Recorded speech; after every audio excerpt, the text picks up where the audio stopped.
오늘 유무념 대조법에 대해서 두 번째 시간을 가지도록 하겠습니다. 오늘은 유무념 대조법의 이론과 다른 수행과의 비교에 대해서 말씀드리고 싶습니다. 지난 500년 동안 우리 인류가 많은 변함을 겪고 지금도 많은 변함을 겪고 있습니다. 그것에 대해서 많은 분들이 노력했고 지금도 많은 노력하고 있는데요. 그 중에 대표적인 두 사람에 대해서 말씀드리고 싶습니다. 한 분은 15세기에 살았던 레오나르도 다빈치입니다.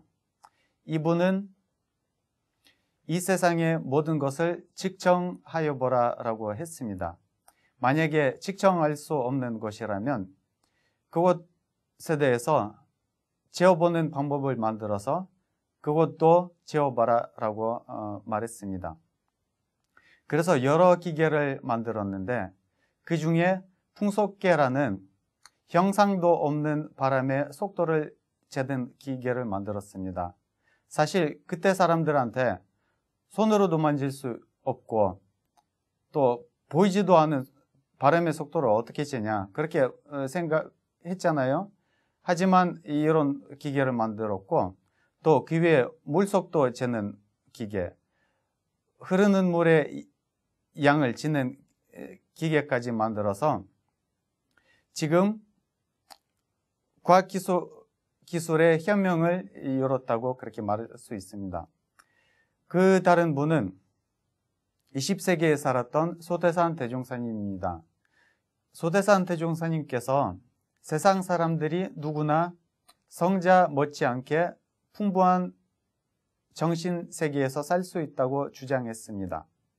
그렇기 위해서 사람들이 자기 마음을 구체적으로 확실하게 알아야 된다고 말했습니다.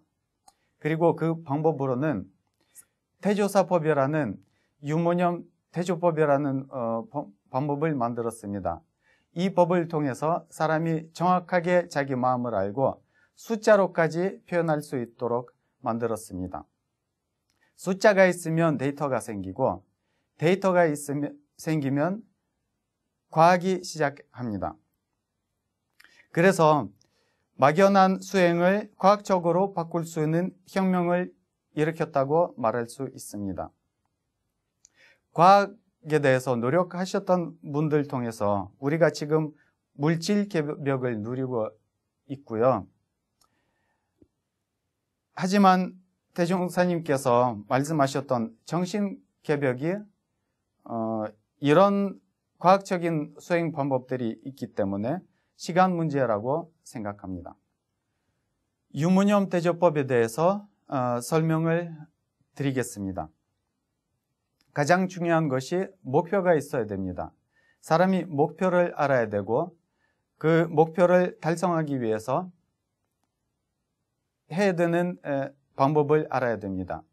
상황을 당하면 잊어버리고 습관대로 한 행동을 무념이라고 하셨고 그때 검은 콩을 두라고 하셨습니다. 목표를 잊어버리지 않고 계획한 대로 했으면 그런 행동을 유념이라고 하고 흰 콩을 두라고 하셨습니다. 그리고 가장 중요한 것은 일기를 쓰라고 하셨는데 매일매일 그 날에 나온 유무념 본수를 일기에다가 기재하라고 하셨습니다.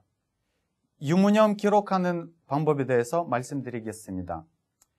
옛날 그대로 흰 콩, 검은 콩 하고 그리고 주머니를 가지고 공부할 수 있고요. 또는 수첩에다가 볼펜으로 단순히 적을 수도 있습니다. 그리고 현재 원불교에서 유무념 공부하기 위해서 전자 유무념 계수기를 개발했으니 그런 것도 사용할 수 있고요. 그리고 현재 아이폰을 위한 유무념 프로그램도 만들어졌습니다. 방금 언급한 유무념 계수기를 이 슬라이드에서 볼 수 있습니다. 시계 모양과 핸폰 거리로 만들어졌습니다. 이 슬라이드에서는 제 손을 보실 수 있습니다. 지금 유무념 계수기를 다섯 개 가지고 활용할 수 있는 것을 보실 수 있습니다. 원불교에서 유무념 목표를 하나만 가지고 공부하면 부족하다고 말합니다. 그래서 복합 유무념이라는 것을 강조하고 있습니다. 목표를 여러 개 가지고 공부하면 훨씬 더 큰 공부를 할 수 있다고 말하는데요. 그래서 지금 원불교 개수기를 5개 가지고 활용하는 모습을 볼 수 있습니다. 시계 2개에다가 핸드폰 거리를 3개 붙여서 같이 활용하고 있습니다. 시계 하나는 이동할 때 연불하는 것으로 활용하고 있는데요. 위치를 바꿀 때 걸어가고 있는 동안 속으로 연불하기 위한 것이고요. 다른 것은 마음이 일어날 때 그 마음을 알아차리기 위해서 유무념 공부하고 있고요. 또 다른 시계는 저처불상 사사불공이라는 것을 위해서 활용하고 있고요. 사람한테 불공을 했는지 안 했는지 체크하기 위해서 하고 있고요. 또 다른 것은 망년된 말 체크하기 위해서 활용하고 있는데요. 우리 살면서 필요 없는 말 많이 하잖아요. 그래서 그것을 체크하기 위해서 하는 것입니다. 그리고 5번째 거는 2가지 목표로 활용하고 있습니다. 하나는 평소에 허리 펴기 위해서 하고 있습니다. 건강하게 살려면 허리를 똑바로 세워야 되잖아요. 그리고 아침에 좌선할 때 좌선 유무념 목표로 그렇게 활용하고 있습니다. 유무념 공부는 아이폰 가지고도 공부할 수 있습니다. 아이폰을 위한 유무념 프로그램을 지금 미국에 계시는 조태현 교무님께서 만드셨습니다. 원다이어리라는 프로그램인데요. 여기서 원불교 정기 일기를 할 수도 있고 상시 일기도 할 수 있습니다. 그리고 유무념 부분도 있는데요. 여기서 유무념 항목을 추가할 수도 있고 뺄 수도 있습니다. 아주 중요한 부분입니다. 왜냐하면 초보자 같은 경우 너무 많은 항목을 동시에 하면 공부가 잘 안 되거든요. 그래서 한 가지만 하는 것이 초기에 아주 중요합니다. 공부를 하다 보면 실력이 늘거든요. 그러면 유무념 항목을 하나씩 더 추가하면 됩니다. 그 교무님은 동생 교무님도 계세요. 그 교무님은 아이폰을 위한 프로그램을 다른 프로그램으로 만들었습니다. 명상할 때 유무념 공부를 할 수 있는 아이폰 프로그램입니다. 좌선을 해본 분이라면 졸음을 이기는 것이 얼마나 어려운지에 대해서 잘 아실 겁니다. 어떤 분은 평생 졸음 문제를 해결 못하는 경우도 많아요. 하지만 이 프로그램을 쓰다 보면 졸음 문제를 반달 안에 해결할 수 있고요. 그리고 그 다음 단계로 망념 해결할 수 있는 문제도 해결할 수 있습니다. 참 좋은 프로그램입니다. 제가 한번 써보고 처음에 아이폰을 안 살려다가 살 뻔했습니다. 나중에 다시 생각해보고 다른 방법을 만들어 봤는데 똑같은 방법을 아이폰 안 사고도 되는 것으로 연말을 해보고 결국은 안 샀는데요. 방법은 똑같은 방법을 지금 활용하고 있습니다. 아주 좋은 방법입니다. 유무념 공부를 하다 보면 어떤 공덕이 있을까요? 일단 사람이 목표를 정해도 목표를 쉽게 잊어버립니다. 우리 두뇌의 기본 기능은 잊어버리는 거거든요. 그러면 목표를 정해도 특별히 챙기지 않으면 잊어버리기가 쉽거든요. 유무념 법으로 이 목표를 쉽게 챙길 수 있습니다. 또 다른 것은 우리 원불교에서 무시선을 강조합니다.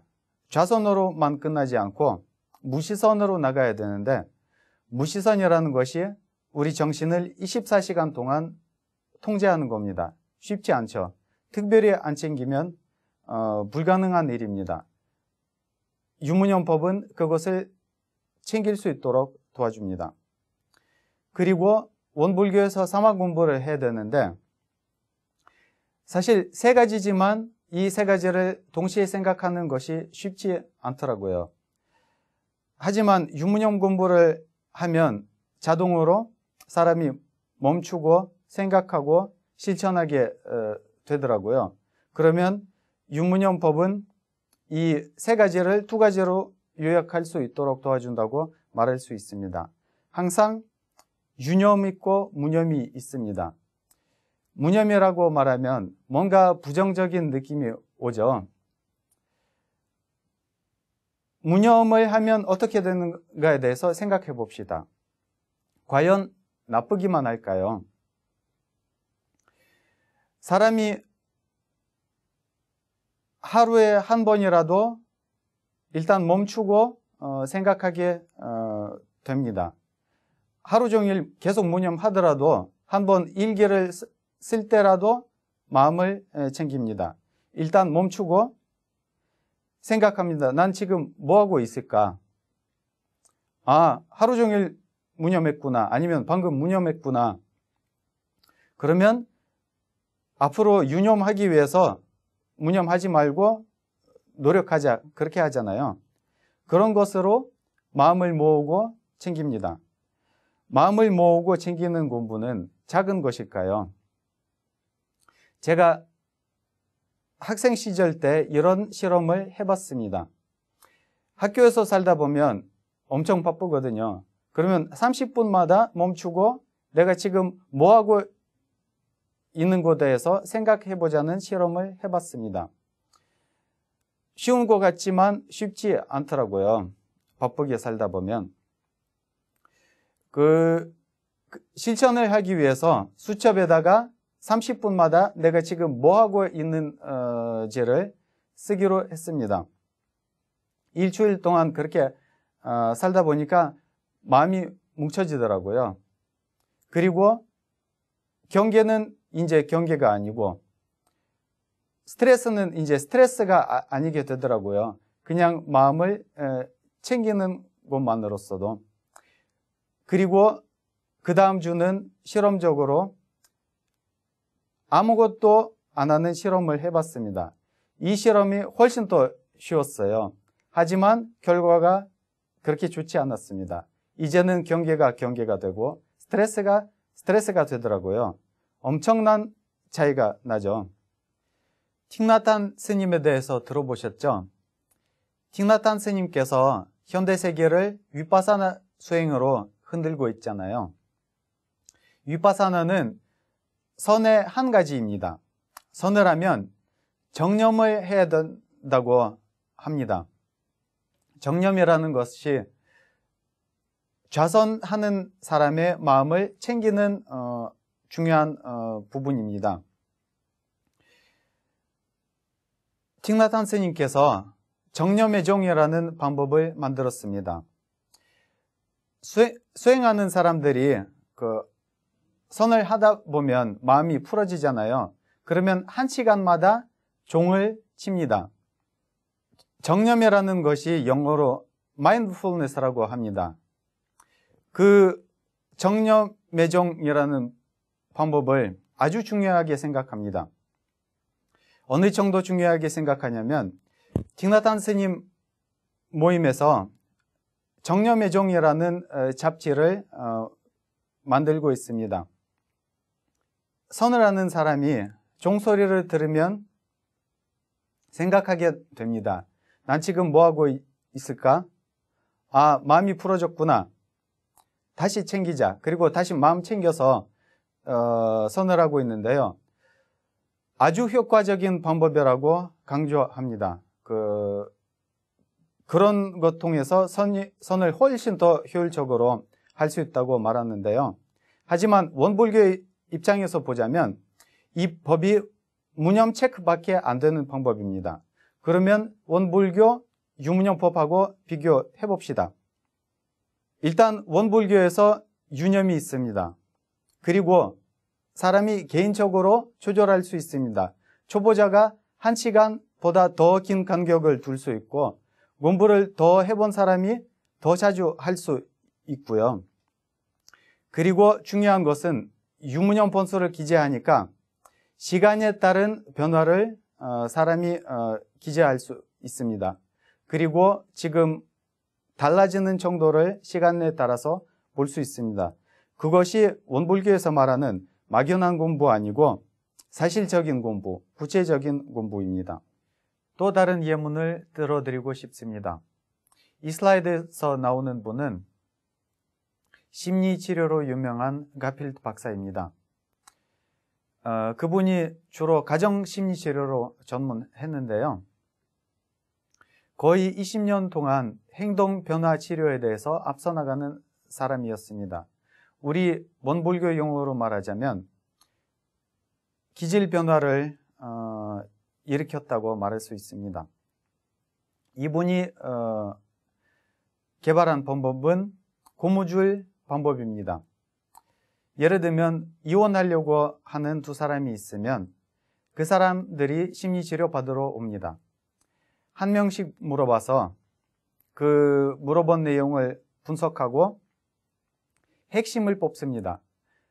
그 다음에는 2명 불러서 아내에게는 남편한테 이러이러한 말을 말하면 안 된다고 말하고 남편도 아내에게 말할 때 1번, 2번, 3번이라는 말을 말하면 안 된다고 구체적으로 말합니다.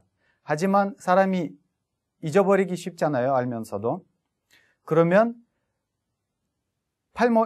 손목에다가 고무줄 하나씩 껴줍니다. 예를 들면 내가 잊어버리고 안 할 말을 하면 잊어버렸구나 그렇게 하고 고무줄 한번 당겨서 칩니다. 그러면 지금 내가 아픔을 느낀 만큼 상대방한테도 내가 아픔을 줬구나 사람이 생각하고 마음을 챙깁니다. 이렇게 하다 보면 실수하다가도 나중에 그 악습이 고쳐집니다. 하지만 다시 원불교 시각으로 그 방법을 봅시다. 이것이 역시 무념 체크밖에 안 되는 방법입니다. 하지만 악습이 고쳐지고 그리고 가정이 화목해진다는 사실이 있습니다. 이 사람이 가난할까요? 부자일까요? 엄청난 부자겠죠. 이렇게 무념 체크밖에 안 되는 방법 가지고도 엄청난 일을 하고 있습니다. 이혼하려고 하는 사람들 다시 화목하게 하고 행복하게 만드는 작업을 하고 있잖아요. 그러면 결론을 내려봅시다. 무념을 해도 마음 공부가 가능합니다. 그리고 무념을 해도 계속하면 무념이 유념으로 변합니다. 그리고 만약에 우리가 유념까지 한다면 어떻게 될까요? 유념하면 마음이 모아진 상태에서 우리가 업장을 소멸시킵니다. 그리고 우리 팔자를 바꿉니다. 가난하게 살았던 팔자를 부유하게 사는 팔자로 바꿀 수 있고 아무렇게나 살았던 팔자를 대중들한테 인정받는 팔자로 바꿀 수 있습니다. 우리 원불교에서 공부를 하다 보면 운명을 바꾼다는 말을 하도 많이 듣습니다. 그래서 거기에다가 비중을 잘 두지 않은 것 같습니다. 우리가 우리 공부의 가치를 알아야 되는 것 같습니다. 생각해 보세요. 유념하면 공부가 되고 하지만 무념해도 공부가 되는 그런 방법이 어디 있을까요? 아무 데도 없습니다. 우리밖에 없습니다. 제가 공부를 할 때 2가지를 말을 표준으로 삼아서 공부를 하고 있습니다. 유무념법은 문맹자도 쉽게 할 수 있을 정도로 단순한 법이며 원천제를 다 담을 수 있을 정도로 대단한 법입니다. 그리고 또 다른 말씀은 유문용법을 아는 사람은 아무리 약하고 능력이 없어도 이 세상에 못하는 것이 없다라는 말입니다. 이 말을 누가 하셨냐면 좌산 상사님께서 말씀하셨습니다. 여기서 강조할 필요가 있습니다. 아무리 약하고 능력이 없어도 이 세상에 못하는 것이 없다. 가끔 우리 교도님들 보면 난 못해, 난 할 수 없어, 그렇게 말씀하시는 교도님들이 계시더라고요. 하지만 여기서 아무리 약하고 능력이 없어도 무엇이든 다 할 수 있다는 말씀입니다. 아주 중요한 말씀입니다. 우리는 우리 공부를 잘 알고 그것을 통해서 행복하게 됩시다. 그리고 그것으로 멈추지 않고 성불까지 가서 참 부처님이 됩시다. 감사합니다.